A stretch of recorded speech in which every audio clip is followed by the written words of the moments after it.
दोस्तों, अगर आपको हमारी स्टोरी पसंद आती है तो हमें सब्सक्राइब करें और बेल नोटिफिकेशन प्रेस करना भूलना मत।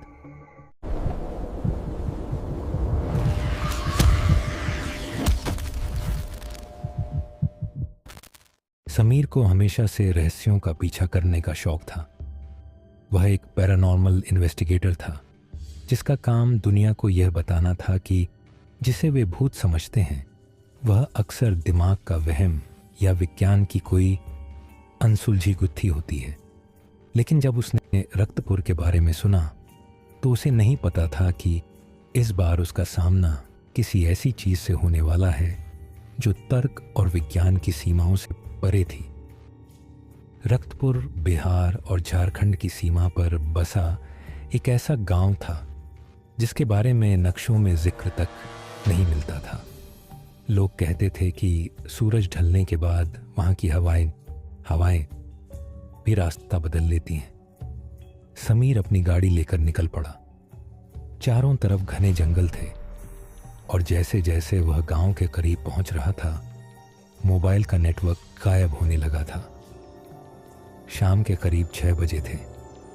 आसमान में गहराता धुंधलापन और सड़कों के किनारे खड्डे पुराने सूखे पेड़ किसी कंकाल की तरह लग रहे थे। अचानक समीर की गाड़ी का टायर पंक्चर हो गया। वह बाहर निकला। चारों तरफ एक अजीब सी खामोशी थी, ऐसी खामोशी जो कानों में चुभती थी। न किसी पक्षी की चहचहाहट, न हवा की सरसराहट। तभी उसे सर्दी धक के किनारे एक बूढ़ा आदमी बैठा दिखा। उसके शरीर पर फटे पुराने कपड़े थे और उसकी आंखें सफ़ेद मोतियाबिंद से हुफीतियाबिंद से भरी हुई थीं। फिर भी ऐसा लग रहा था जैसे वह सीधे समीर को ही देख रहा हो। बाबूजी, आगे मत जाओ। बूढ़े की आवाज़ ऐसी थी जैसे सूखी पत्तियों पर कोई चल रहा हो। समीर मुस्कुराया। क्यों बाबा, वहाँ कोई भूत रहता है क्या? बूढ़े ने अपनी कंपाती उंगली से गांव की दिशा में इशारा किया और कहा, वहाँ भूत नहीं रहते, वहाँ वो रहती है जो भूतों को भी खा जाती है। आज अमावस्या है, आज की रात रक्तपुर की जमीन खून मांगेगी। समीर ने इसे एक आम ग्रामीण अंधविश्वास मानकर नजरअंदाज कर दिया और टायर बदलकर गांव की ओर बढ़ गया। गांव में प्रवेश करते ही समीर को एक अजीब सी महक आई। दहते हुए मांस और चमेली के फूलों का एक घिनौना मिश्रण। गांव की गलियां तंग थीं और घर मिट्टी के बने थे, लेकिन हर घर के दरवाजे पर सिंदूर से एक अजीब सा निशान बना हुआ था। उसने एक पुराने सरकारी विश्राम गृह में रुकने का फैसला किया। वहाँ का चौकीदार माधव उसे देखकर हैरान रह गया। आप यहाँ इस रात को? माधव की आवाज़ में डर साफ झलक रहा था। हाँ, मैं यहाँ के पुराने मंदिर और खंडहरों के बारे में रिसर्च करने आया हूँ, समीर ने अपना सामान रखते हुए कहा। माधव ने उसे एक कमरा दिया और जाते जाते एक सख्त हिदायत दी। साहब, रात को अगर कोई दरवाज़ा खटखटाए तो खोलना मत, चाहे वो आवाज़ आपकी माँ की हो या किसी परिचित की। और सबसे ज़रूरी बात, खिड़की से बाहर मत देखना, चाहे जो ना दे दूँ जो दो सो सुनाई दे। समीर ने सिर हिला दिया, लेकिन उसका मन इन बातों को मानने को तैयार नहीं था। उसने अपना कैमरा सेट किया, वॉइस रिकॉर्डर चालू किया और कमरे में बैठ गया। रात के करीब 12 बजे थे। समीर को अचानक नींद से जागना उड़ीदा। उसे लगा जैसे कोई उसके कमरे की छत पर चल रहा हो। छप छप छप, जैसे गीले पैर फर्श पर पुड़ी से रहे हों। उसने अपना टॉर्च उठाया और ऊपर देखा, लेकिन वहाँ कुछ नहीं था। तभी उसे बाहर से किसी के रोने की आवाज़ आई। वो आवाज़ एक छोटी बच्ची की थी। बचाओ, कोई मुझे बचाओ, ठंड लग रही है। समीर का दिल तेजी से धड़कने लगा। तर्क कह रहा था कि यह कोई जाल हो सकता है, लेकिन इंसानियत ने उसे मजबूर कर दिया। उसने सावधानी से दरवाज़ा खोला। बाहर बरामदे में घना कोहरा छाया हुआ था। टॉर्च की रोशनी कोहरे को चीर नहीं पा रही थी। तभी उसने देखा कोहरे के बीच एक साया खड़ा था, एक छोटी लद्दाखी जिसकी पीठ समीर की तरफ थी। बेटा, तुम यहाँ क्या कर रही हो? समीर ने पास जाते हुए पूछा। लद्दाखी धीरे से मुद्दी। समीर के हाथ से टॉर्च गिरते गिरते बची। उस लद्दाखी का चेहरा नहीं था। जहाँ आंखें, नाक और मुंह होना चाहिए था, वहाँ सिर्फ चिकनी मांसल खाल थी। वह बिना मुंह के ही चीख रही थी, एक ऐसी आवाज जो सीधे समीर के दिमाग के अंदर गूंज रही थी। समीर पीछे हटा और झटके से अपना दरवाजा बंद कर लिया। उसका पसीना छूट रहा था। यह भ्रम है, यह सिर्फ एक मति भ्रम है, वह खुद को समझाने लगा। लेकिन तभी उसके कमरे की खिड़की पर किसी ने दस्तक दी। खट खट खट। उसने अपनी हिदायत याद की, खिड़की से बाहर मत देखना। लेकिन जिज्ञासा डर पर भारी पुड़ी तिथि आयच गई। उसने धीरे से खिड़की का पर्दा हटाया। बाहर का नज़ारा देखकर उसकी रूह कांप गई। पूरा गांव, जो अभी तक सुनसान था, अब लोगों से भरा हुआ था। लेकिन वे लोग नहीं थे। वे सब हवा में तैर रहे थे। उनके शरीर कटे फटे थे और सबकी आंखें सफ़ेद थीं। वे सब एक ही दिशा में देख रहे थे, गांव के बीचों बीच स्थित उस पुराने पीपल के पेड़ की ओर। समीर ने हिम्मत जुटाई और कमरे में रखे पुराने दस्तावेज़ों को पलटना शुरू किया, जो उसे अलमारी के पीछे मिले थे। वह एक डायरी थी जो 1920 के दशक की लग रही थी। वह डायरी उस गांव के तत्कालीन डॉक्टर की थी। डायरी के पन्ने चीख चीख कर एक कहानी सुना रहे थे। रक्तपुर कभी एक खुशहाल गांव था, लेकिन एक बार वहां भयंकर अकाल पड़ेगा। गांव के जमींदार ने एक तांत्रिक के कहने पर अपनी ही बेटी, जिसका नाम नंदिनी था, की बलि चढ़ा दी ताकि जमीन से सोना और पानी निकल सके। नंदिनी को जिंदा उस पीपल के पेड़ के नीचे दफन कर दिया गया था। मरते समय उसने शाप दिया था कि यह गांव कभी सो नहीं पाएगा और हर अमावस्या को उसे एक नई बलि चाहिए होगी। समीर को एहसास हुआ कि वह तांत्रिक कोई और नहीं बल्कि उसी चौकीदार माधव का पूर्वज था, और माधव आज भी उस परंपरा को निभा रहा था। समीर को यहाँ बुलाया गया था। वह इत्तेफाक नहीं था। अचानक कमरे का दरवाज़ा अपने आप खुल गया। माधव बाहर खड़ा था, लेकिन उसका चेहरा बदल चुका था। उसकी आंखें अब लाल अंगारे जैसी दहक रही थीं। माफ़ करना साहब, पर गांव की शांति के लिए आपका जाना ज़रूरी है। माधव के हाथ में एक बड़ा सा गंडा सा बधा चाकू था। समीर ने अपनी जान बचाने के लिए खिड़की से छलांग लगा दी। वह झाधियों में गिरा और बिना पीछे मुद्दे भागने लगा। उसे लग रहा था जैसे हजारों अदृश्य हाथ उसे पीछे खींच रहे हों।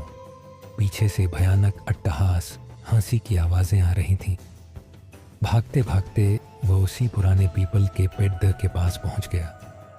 वहां का नज़ारा देख उसका खून जम गया। पेड़ की जद्दों से खून रिस रहा था और टहनियों पर इंसानी खोपड़ियां लटकी हुई थीं। अचानक ज़मीन फटने लगी और उसमें से एक औरत का हाथ निकला।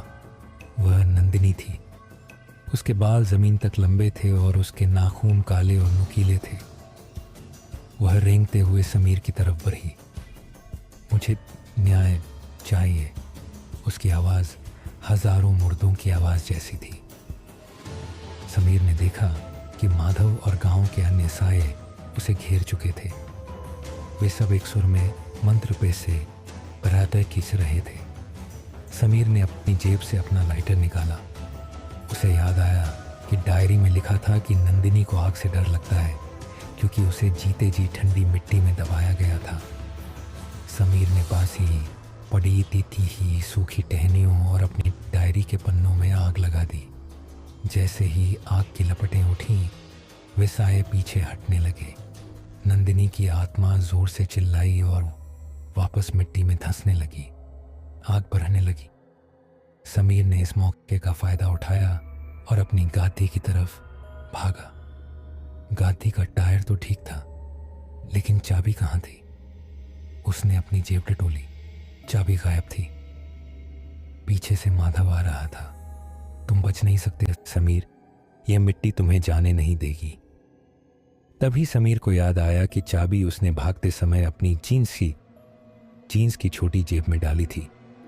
उसने चाबी निकाली, गाड़ी स्टार्ट की और जैसे ही गियर डाला, हजारों हाथ गाड़ी को रोकने की कोशिश करने लगे। गाड़ी के शीशे पर खून के धब्बे उभरने लगे।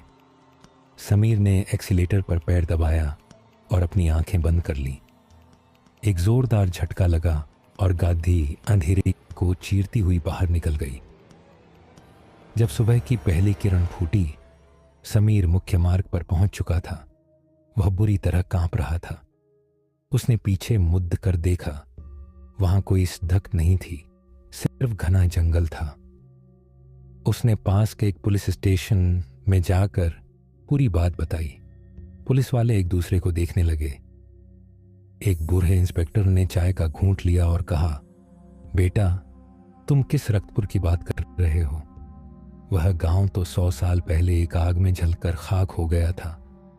आज वहां सिर्फ खंडहर हैं और उन खंडहरों में कोई इंसान नहीं रहता। समीर के होश उड़ गए। उसने अपनी बाजू पर देखा। वहां काले नाखूनों के गहरे निशान थे जो अभी भी ताजा थे और उनमें से खून रिस रहा था। उसने अपने कैमरे का फुटेज चेक किया। कैमरे में कुछ भी नहीं था, सिर्फ 3 घंटे का काला सन्नाटा। लेकिन वॉइस रिकॉर्डर में एक आवाज साफ सुनाई दे रही थी। वह समीर की आवाज नहीं थी, वह एक औरत की फुसफुसाहट थी। अगली अमावस्या को मैं तुम्हारे घर आऊंगी। समीर की गाधी के पीछे वाले शीशे पर धूल जमी थी, जिस पर उंगलियों से लिखा था, मदद के लिए शुक्रिया। समीर रक्तपुर से लौट तो आया था, लेकिन उसका एक हिस्सा शायद वहीं छूट गया था। वह दिल्ली के अपने पॉश अपार्टमेंट में था, जहां की चकाचौंध और शोर शराबे में उसे लगा था कि वह उस भयानक रात को भूल जाएगा। लेकिन जैसे जैसे दिन बीत रहे थे, उसे एहसास हुआ कि खौफ गांव की मिट्टी में नहीं, बल्कि अब उसके खून में समा चुका था। उसकी बाजू पर वे काले निशान अब और भी गहरे हो गए थे। डॉक्टरों ने इसे स्किन इन्फेक्शन बताया, लेकिन समीर जानता था कि यह कोई बीमारी नहीं, बल्कि एक दावतनामा था। वह डायरी जो वह गांव से लाया था, अब उसके कमरे की मेज पर रखी रहती थी। अजीब बात यह थी कि डायरी के खाली पन्ने अब धीरे धीरे खुद ब खुद भरने लगे थे। लाल स्याही से नहीं, बल्कि काले गाढ़े तरल से, जो सूखने पर खून जैसी गंध देता था। अमावस्या में अब सिर्फ 3 दिन बचे थे। समीर ने खुद को कमरे में बंद कर लिया था। उसने चारों तरफ मोशन सेंसर कैमरे लगवा दिए थे। वह एक इन्वेस्टिगेटर था और इस बार वह शिकार नहीं, शिकारी बनना चाहता था। रात के 2 बजे थे। समीर की नींद अचानक टूटी। उसे लगा कि उसके कमरे का तापमान एकदम से गिर गया है। उसके मुंह से निकलने वाली भाप हवा में जम रही थी।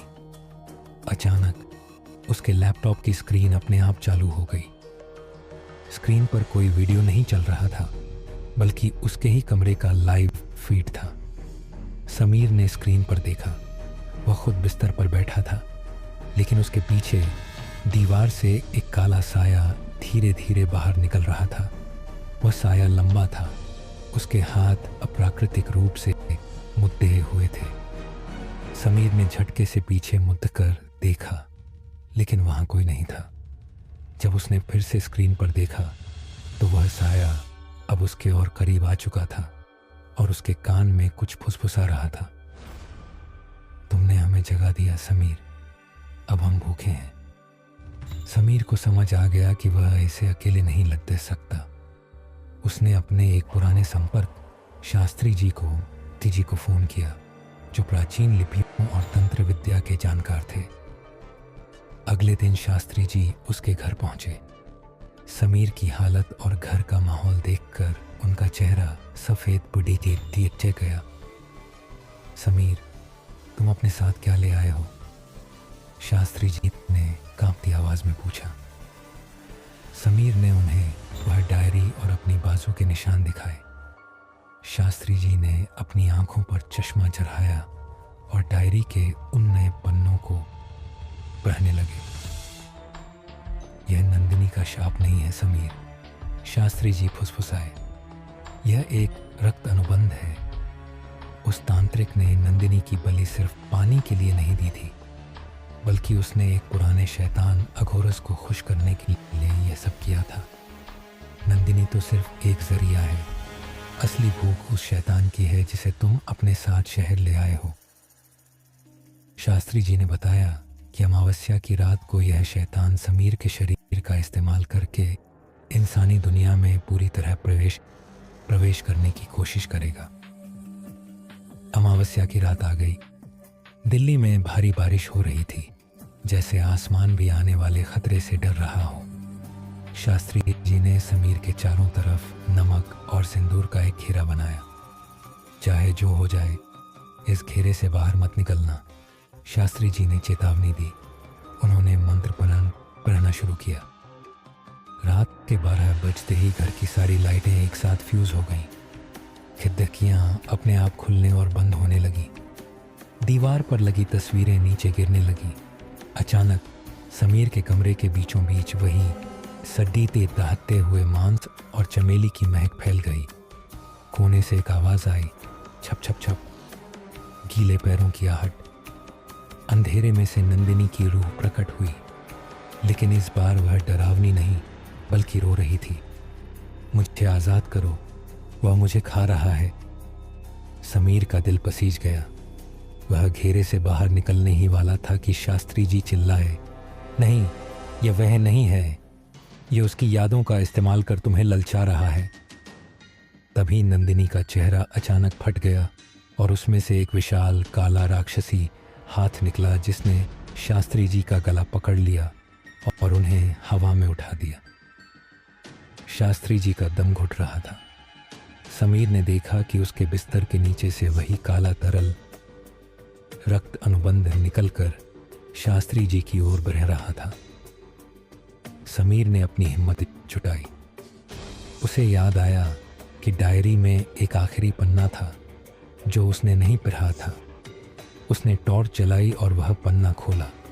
वहां लिखा था, अंधेरे को केवल वह रोशनी मिटा सकती है जो खुद को जलाने का साहस रखे। समीर को समझ आ गया। उसने 5 पिडित ढहा हुआ अल्कोहल का डिब्बा जो वह घाव साफ करने के लिए लाया था अपने ऊपर डाल लिया। समीर, क्या कर रहे हो? शास्त्री जी चिल्लाए।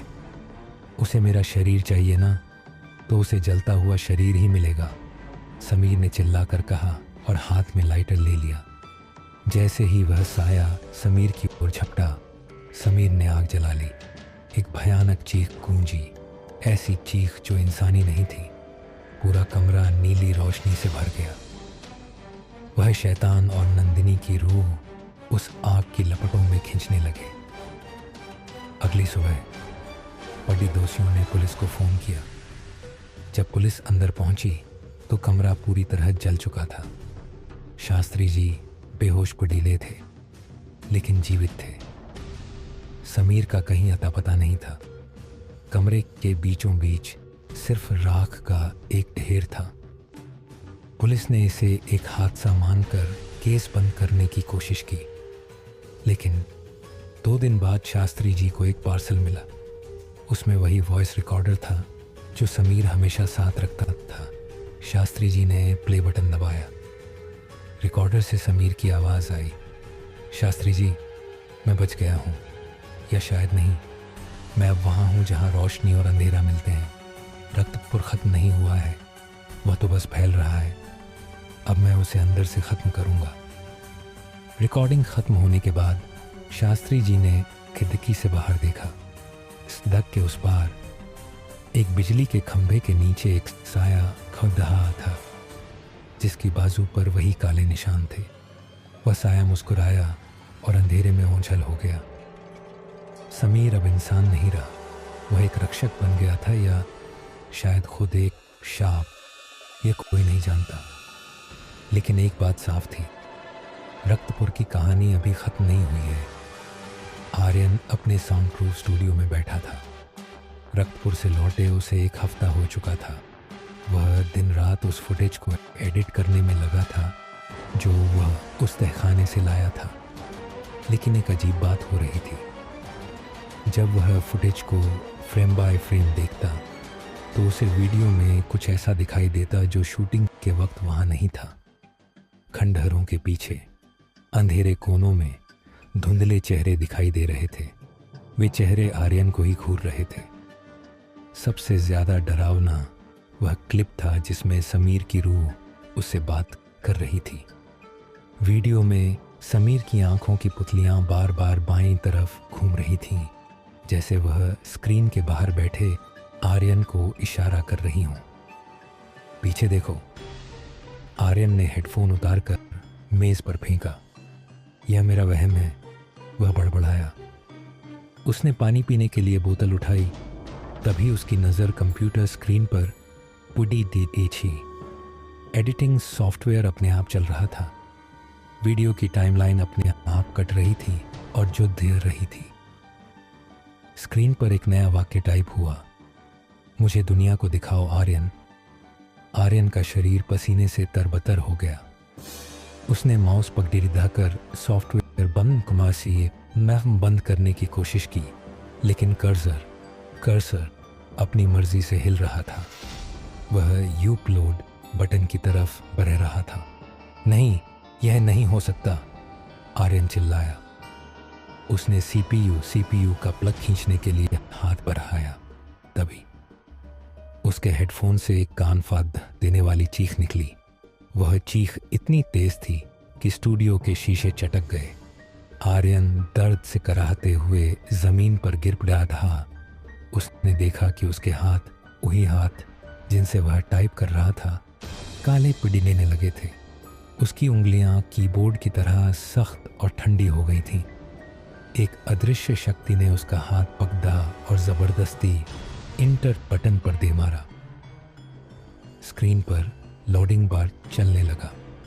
Uploading 10%, 40%, 99% completed. वीडियो लाइव हो चुका था। टाइटल था द ट्रूथ ऑफ रक्तपुर, रक्तपुर का सच। वीडियो अपलोड होते ही नोटिफिकेशन की बारह आ गई। आर्यन के लाखों सब्सक्राइबर्स थे। जैसे ही लोगों ने वीडियो पर क्लिक किया, तबाही शुरू हो गई। दिल्ली के एक हॉस्टल में 18 साल के लद्दाखे ने वीडियो खोला। वीडियो में सिर्फ स्टैटिक नॉइज, झिलमिलाहट थी और पीछे से एक अजीब सी फुसफुसाहट आ रही थी। लद्दाखे की आंखें पथरा गईं। उसने अपने रूममेट की तरफ देखा और कहा, वो आ गए हैं, और खिद्दाकी से कूद गए। मुंबई में एक मेट्रो ट्रेन में बैठे दर्जनों लोगों के फ़ोन पर एक साथ वह वीडियो प्ले हो गया। पूरी बोगी में चीख पुकार मच गई। लोग अपने ही चेहरे नोचने लगे। आर्यन अपने स्टूडियो में बैठा यह सब देख रहा था। कमेंट सेक्शन में अजीबोगरीब कमेंट्स आ रहे थे। यूज़र 123, मैं उन्हें देख सकता हूँ।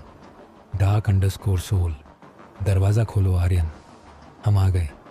अननोन, खून खून खून। आर्यन समझ गया कि उसने क्या कर दिया है।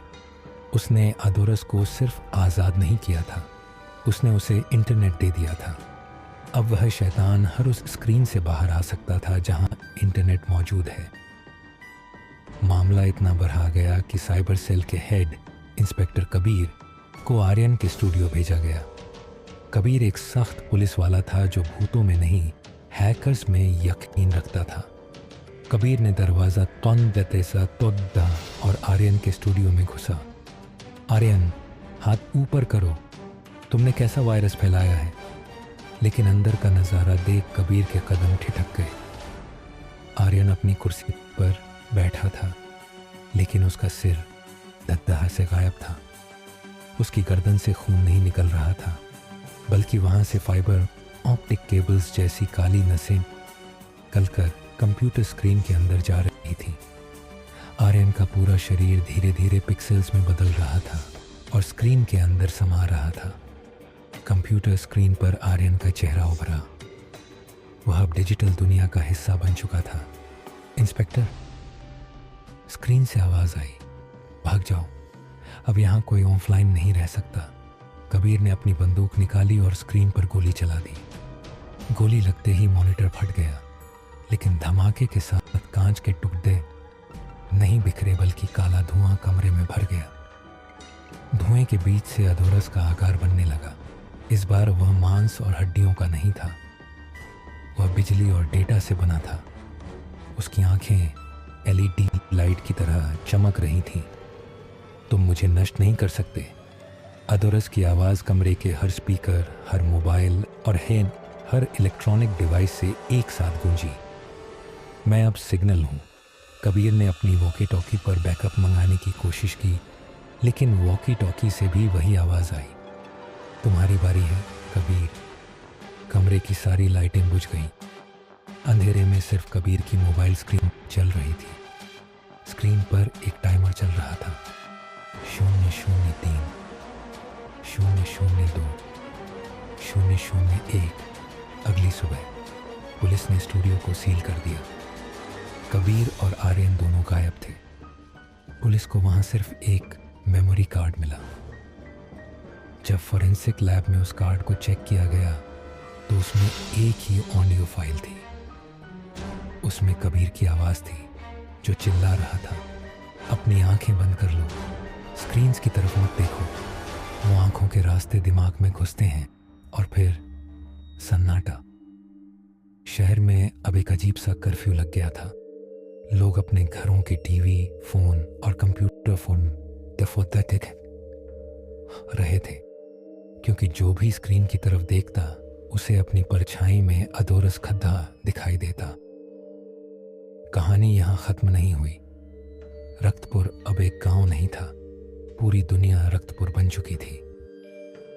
समीर और आर्यन ने अनजाने में इंसानियत को उस युग में धकेल दिया था जहां रोशनी ही सबसे बदहा दुश्मन थी।